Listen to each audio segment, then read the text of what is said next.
Hey, Brooke White here with the Girls with Glasses, and today I'm going to show you how to make some watermelon wall art. Say that 3 times fast.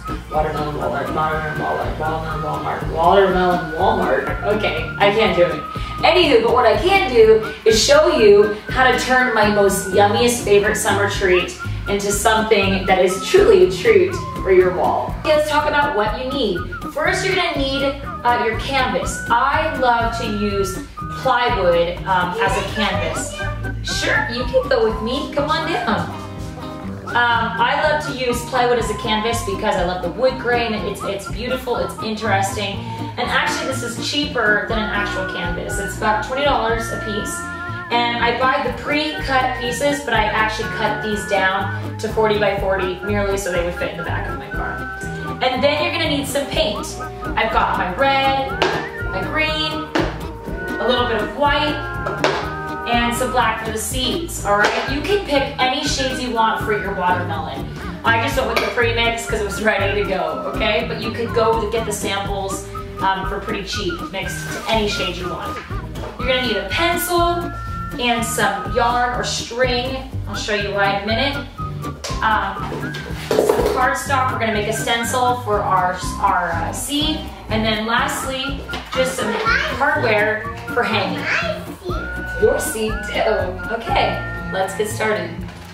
The next thing we're going to do, once you have your plywood set side by side, you want to make sure the wood grain looks nice and continuous. So kind of flip it around, play around with it. Then line it up so that the edges meet together as best they can. I know the wood might be slightly bowed.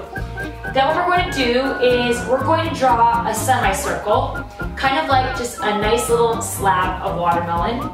And so what you're going to do is you're going to take some string and you are going to attach a pencil to the end of it, and you're going to measure it so that it starts at the end. Now here's the deal. You don't want to put it here. You want to put it higher up above the wood. So you want to go up a little higher, and then you're going to stretch it out, and you're just going to do a nice little half circle. Start here. Okay, so now you have the outer edge of the rind complete. We're gonna have a little green sliver, a little white sliver, and then of course, we're gonna have the actual melon part that's gonna be in the top. So to make that, all you're gonna do is simply turn the pencil by like 2 turns so that you have it just a little bit shorter to do that inner edge, okay? So here we go, turn it. And then here we go. Okay, the outer edge is done. And you're just gonna roll it. I don't know, I'm gonna do it like 3 times. You roll it until you get the amount of, like how wide you want that next line. For me, I want that white to be just a little bit thicker than the green. All right, awesome. All right, once you get your lines worked out, your circle drawn, it might take you a couple times to get the kind of the widths exactly the way you want. You might notice I have a couple pencil lines. Don't worry, I've got that mapped out.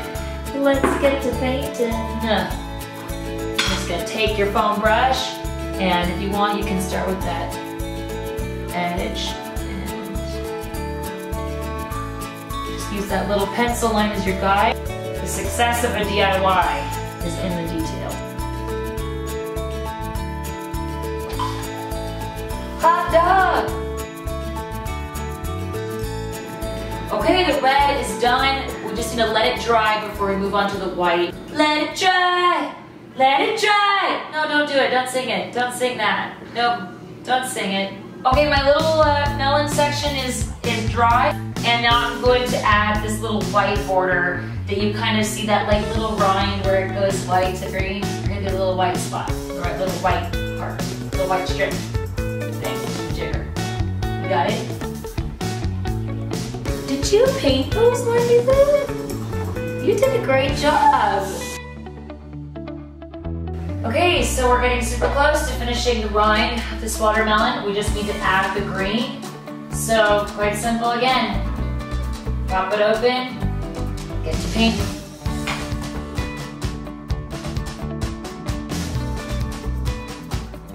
We've got our watermelon is basically there. All that's missing are the seeds. So let's go ahead and get on that. And how we're gonna do this is you're gonna take your cardstock or your paper, you're gonna fold it in half, and you're just gonna cut out a little seed, almost kind of like a teardrop shape. And my seed is gonna be a little less than 2 inches, well, it's about 2 inches long, okay? So, about that big, okay?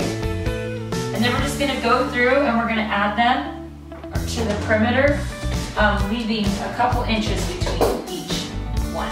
All right, let's do it.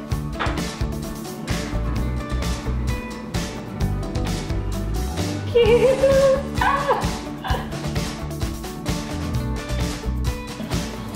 And we are finished with our watermelon wall art.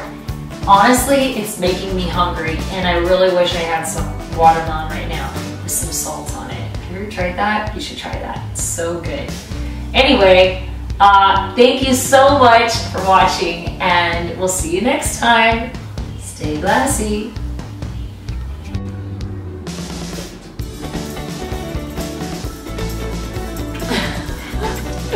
You're so silly. I love you.